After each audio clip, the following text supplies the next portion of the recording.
വിശുദ്ധ മത്തായി എഴുതിയ സുവിശേഷം 22-ാം അധ്യായം 15 മുതൽ 22 വരെയുള്ള വചനങ്ങൾ. സീസറിന് നികുതി.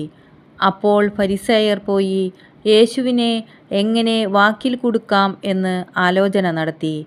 അവർ തങ്ങളുടെ അനുയായികളെ ഹെരോദേസ് പക്ഷക്കാരോടൊത്ത് അവൻ്റെ അടുത്ത് അയച്ച് ചോദിച്ചു, ഗുരോ, നീ സത്യവാനാണെന്നും ആരുടെയും മുഖം നോക്കാതെ നിർഭയനായി ദൈവത്തിൻ്റെ വഴി സത്യമായി പഠിപ്പിക്കുന്നുവെന്നും ഞങ്ങൾ അറിയുന്നു.